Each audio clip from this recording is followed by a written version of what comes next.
प्रिय दोस्तों नमस्कार। आपका हमारे हीरा बुद्ध चैनल में स्वागत है। आप लोग कैसे हैं? आशा करता हूं कि आप लोग भी स्वस्थ होंगे, खुश होंगे और खुश रहना ही चाहिए। आइए जानते हैं महात्मा गौतम बुद्ध की एक प्रेरणादायक कहानी कि मैं ही क्यों गरीब हूँ। दोस्तों, ऐसे तो कहते हैं कि भगवान ने किसी को गरीब नहीं बनाया है। उन्होंने हर किसी को इतना दिया है कि वो अपना जीवन गुजार सके, और अगर किसी को जरूरत से कम भी दिया है तो भगवान उसके लिए कुछ न कुछ ऐसी व्यवस्था कर ही देते हैं। उनका जीवन चलता रहता है। हम अक्सर दूसरों की अमीरी देखकर अपनी गरीबी और गरीबी का अंदाज लगाते हैं। यदि हमारे पास 10 रुपए हो और सामने वाले के पास 100, तो हम अपनी नजरों में गरीब हो जाते हैं और सामने वाला अमीर हो जाता है। हम यह नहीं सोचते कि एक व्यक्ति कितनी मेहनत से रुपए कमाता है, 100 काम कर रहा है, उसकी जरूरतें क्या है। हम तो बस दूसरों की दौलत देखते हैं और अपनी राय बना लेते हैं। दोस्तों, महात्मा गौतम बुद्ध की आज की प्रेरणादायक कहानी के माध्यम से आप जानेंगे कि भगवान बुद्ध के अनुसार कौन धनवान और कौन धनवान व्यक्ति होता है। साथ ही आप यह भी समझ जाएंगे कि गौतम बुद्ध हर व्यक्ति को अमीर क्यों कहते थे। गौतम बुद्ध की कहानी आपको बहुत प्रभावित करेगी और बुद्ध की इस प्रेरणादायक कहानी से मिली सीख आपके बहुत काम आएगी। दोस्तों, एक बार की बात है, ऐसा हुआ कि एक राजा के राज्य में गौतम बुद्ध को कुछ दिनों के लिए अपने राज्य में आने का निमंत्रण दिया। बुद्ध ने उस राजा का निमंत्रण स्वीकार कर लिया और अपने कुछ शिष्यों के साथ उस राज्य में चले गए। राजा ने बुद्ध से मुलाकात की और उनसे कुछ दिन वहां रहकर अपने राज्य के लोगों की समस्याओं का समाधान करने और उन्हें धार्मिक मार्ग पर चलने की शिक्षा देने का अनुरोध किया। तो बुद्ध ने राजा की बात मान ली और इस राज्य में 3 दिनों के लिए एक धार्मिक परिषद आयोजित करने का निर्णय लिया। गौतम बुद्ध के आगमन की खबर पूरे राज्य में फैल गई और धार्मिक सभा के पहले ही दिन बहुत से लोग आए। उसी राज्य के चौराहे पर एक भिखारी बैठा रहता था। उसे भी गौतम बुद्ध के आने की खबर थी, लेकिन वो सोचने लगा कि धर्म सभा में जाकर और यहाँ बैठकर उसे क्या मिलेगा। जैसे जैसे लोग आएंगे वो मुझे भिक्षा में कुछ न कुछ अवश्य देंगे। पहले कई लोग आए और इस भिखारी ने अच्छी खासी कमाई की। अगले दिन फिर वही काम जारी रहा।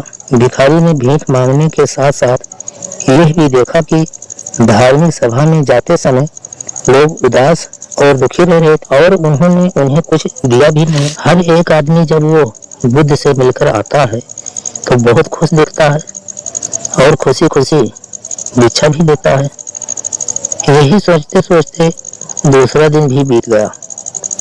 तीसरे दिन जब बहुत कम लोग आए तो भिखारी बहुत परेशान हो गया। तो उसने कमाई नहीं की। उसने सोचा कि बुद्ध तो सबकी समस्याओं का समाधान दे रहे हैं, तो क्यों ना मैं भी उनके पास जाऊं और अपनी गरीबी दूर करने का उपाय पूछूं।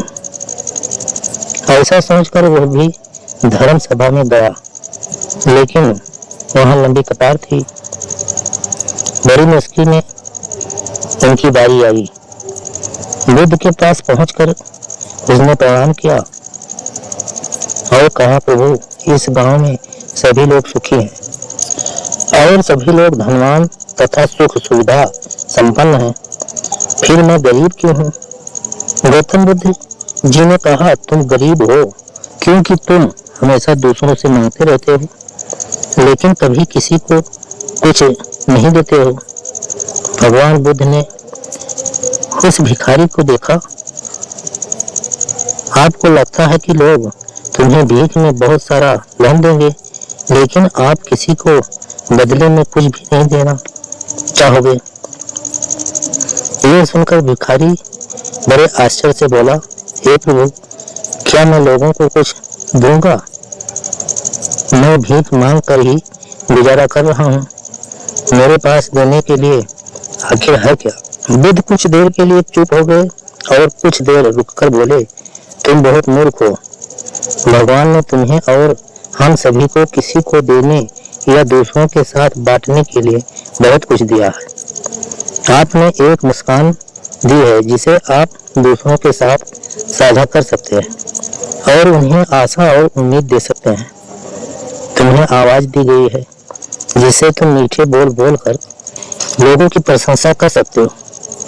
तुम्हें 2 हाथ दिए गए हैं जिससे तुम दूसरों की मदद कर सकते हो। तुम्हें एक स्वस्थ शरीर दिया गया है जिससे तुम भीख मांगने के बजाय कड़ी मेहनत कर सकते हो। जिस व्यक्ति को भगवान ने बिना किसी कमी के ये चीजें दी है वो कभी गरीब नहीं हो सकता।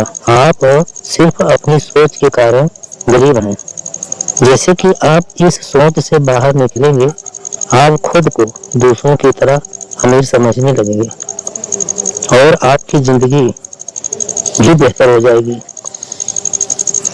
दूसरों की खुशी देखकर अपनी तुलना दूसरों से न करें। भगवान ने सभी को अमीर बनाया है, बस जरूरत है तो अपनी सोच सुधारने की। भगवान बुद्ध की ये बातें सुनकर मनुष्य को अपने जीवन का मूल्य समझ में आया और वो उनके द्वारा दी गई शिक्षाओं के अनुसार अपना जीवन जीने लगा। जब हम सभी अपनी तुलना दूसरों से करते हैं या दूसरों को खुश देखते हैं तो हमें लगता है कि हमारी जिंदगी खराब है और बाकी सब मजे कर रहे हैं। हम अपने जीवन में कभी भी अच्छी चीजों का ध्यान केंद्रित नहीं करते। हम कभी ये नहीं सोचते कि भगवान ने हमें स्वस्थ शरीर दिया है जो सबसे कीमती चीज है। आप कितने भी अमीर क्यों ना हो, अगर आपका शरीर उपयोगी ना है और वहीं अगर आप गरीब हैं लेकिन आपका शरीर बिल्कुल स्वस्थ है, आप अपने आप में एक अमीर व्यक्ति हैं। बीमारी के दौर में आपने सोचा होगा कि पैसे से ज्यादा हमारा शरीर स्वस्थ रहना चाहिए। दोस्तों, इसी से कहा जाता है कि अगर हमारा शरीर स्वस्थ है तो हमारे पास सब कुछ है और अगर शरीर स्वस्थ नहीं है तो रुपए पैसे लेकर रखकर क्या करेंगे। प्रिय साथियों, इस कहानी से आप लोगों को क्या सीख मिली कमेंट में जरूर बताना और वीडियो को लाइक कर देना।